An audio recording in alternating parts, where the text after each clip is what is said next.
In this lesson, we are going to solve exponential equations and logarithmic equations. Now, hopefully this content will be rather simple for you to grasp. If we have our b value in our parent function greater than 0 and not equal to 1, if our b to the x power is equal to our b to the y power, then our x equals y. And what this is saying is that if we have two powers with the same base that are equal, then their exponents must be equal. So let's try an example. In this example, we have 2 to the 4x equals 32 to the x minus 1. And we can rewrite 32 as 2 to the 5th power. And so then we have 2 to the 4x is equal to 2 to the 5th power to the x minus 1. Now we can rewrite this with using our properties of exponents. 5 times x minus 1 is equivalent to 5x minus 5. So our equation now states that we have 2 to the 4x is equal to 2 to the 5x minus 5. Our bases are equal, so that means that our exponents must be equal. So we can just rewrite the exponents without using the bases anymore. 4x equals 5x minus 5, and then we'll solve for x. If we bring 4x over to this side and 5 over to the other side, we are left with x equals 5. And that is the solution to the first example. Another way that we can solve these problems is by taking the logarithm of each side. If we notice in this equation, we have 4 as a base to the x power, and there is no way of making this 15 any way with the 4 base. So what we can do instead is take the logarithm of each side to make this 4 cancel out. So to cancel out a base of 4, we take the logarithm of base 4. And what we do to one side of the equation, we must do to the other side. So now we have log base 4 of 4x is equal to log base 4 of 15. Since we have the same bases, log base 4, we can cancel those out and rewrite this, those would all cancel. So we would rewrite this as x equals log base 4 of 15. And thankfully from our change of base, we know how to calculate this now. So we have x equals log of 15 over the log of 4. And if we plug that into our calculators, we will get approximately 1.95. Just as a reminder, no base means log 10, and that means that you can use your calculator button that says log on it and just push log 1.5, enter, and it should give you, after you do both of them, this answer. So if we try the next example, we notice that these are not both as a base, so we want to move this over to the other side. So we have 5 to the x plus 2 is equal to 22. Notice that we cannot make 22 to have a base of 5 nicely. So again, what we're going to do is take the log base 5 to cancel out these 5s. 5 to the x plus 2. Take log base 5 of the other side to make our equation equivalent. These log base 5 and 5 will cancel. We are left with x plus 2 equals log base 5 of 22. We have to solve for x. So the first thing that we want to do is bring that 2 to the other side, subtracting. So we have x equals log base 5 of 22 minus 2. We must then again use our change of base formula to get x equals log base 10 of 22 over log base 10 of 5. Once we have calculated that in the calculator, subtract 2, and we should get an answer of approximately negative 0.079. So we're going to be utilizing the change of base formula quite a bit in this section, so I would suggest that you get familiar with that. The next thing we're going to do is solve the logarithmic equations.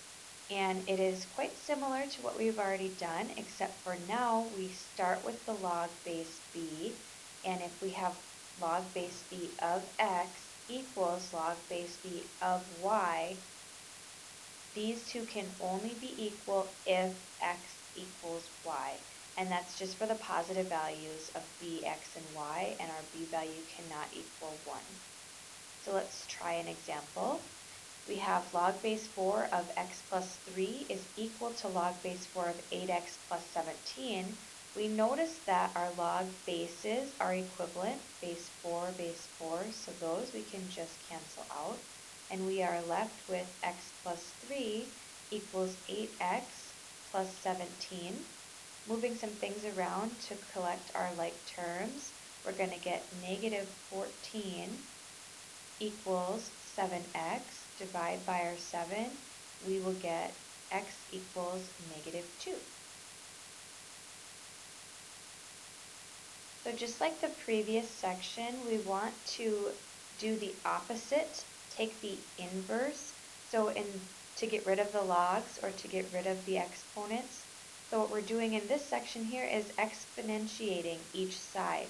So in order to get rid of this log base 4, we have to put 4 as our base on each side and bring all of this up into the exponent. So we have in the exponent log base 4 of x plus 3. And on the other side, we will do the same thing, bring the 2 into the exponent. Our 4 is our new base. So just as we did in the last lesson, we have 4 to the log base 4. Those two things will cancel out. So we're going to be left with x plus 3 equals 4 squared, which is 16. So our x is equal to 13. Not so bad. In the next example, we have log base 2 of x plus log base 2 of x minus 7 equals 3. And if we use our properties of exponents, we know that we're adding these two things with the same base, so we can combine them into one equation, log base 2. Remember, if we're adding two things with the same base, they are being multiplied. So we have log base 2 of x times x minus 7 is equal to 3. We need to simplify that down, so we have log base 2 of x squared minus 7x equals 3. Again, to get rid of the log, and we are taking log base 2 of this whole entire thing. Okay, so to get rid of the log, we have to make our base the same as our log base, bring everything else back up into the exponent, minus 7x, and we have to do the exact same thing to the other side. So now we have 2 to the log base 2 of something, so these can cancel, and we are going to be left with x squared minus 7x is equal to 2 cubed, which we know is 8. Now what we have to do to solve for x is set this equation equal to 0, so we're going to have x squared minus 7x minus 8 equals 0. This we know that we can factor to solve for x, so our factors are going to be x minus 8 and x plus 1 equal to 0. Solving for x, we will get positive 8 and negative 1. But before we finish, we have to check for our extraneous solutions. So we need to plug these values back into our original equation. So if I plug in my positive 8 here, I will get log base 2 of 8 plus log base 2 of 8 minus 7, which is log base 2 of 1. We know that we can calculate those things. If I were to plug my negative in, I would get log base 2 of negative 1. And we can't have that. We cannot take the log of a negative number because our domain is greater than 0, right? So we know that x equals negative 1 will not work. So our solution to this equation is x equals 8. The last thing we're going to take a look at is an application problem. So let's take a look. The moment magnitude m of an earthquake that releases energy E in ergs can be modeled by the equation m equals 0.291 times ln of E, capital E, plus 1.17. The question is, if the earthquake in Prince William Sound in 1964 had a moment magnitude of 8.6, how much energy did it release? So all it's saying here is the moment magnitude is 8.6, and from our equation, that is our capital M. So we just plug it into the equation. 8.6 is equal to 0.291 times the ln of our capital E plus 1.17. And then we just solve for our E value. So to do that, first we subtract 1.17 from both sides, and we'll get 7.43 is equal to 0.291 times the ln of our capital E. Divide by 0.291, and we will have 25.53 equal to the ln of our capital E. And here is where our lesson comes into play. We want to get rid of this ln, so we're going to use our new base as E and raise everything up to that power. So E to the 25.53 is equal to E to the ln of our capital E. So we know that these two are inverses, so they'll cancel. So then our capital E is equal to E to the 25.53. And if we plug that into our calculators, we get a massive number, which is about 1.23 times 10 to the 11th. So this is our E value, and it says how much energy did it release. So our answer is about 123 billion ergs of energy. Okay, so last thing we want to do is a quick review. When we're solving exponential equations, remember that if our b to the x power equals our b to the y power, then our x equals y.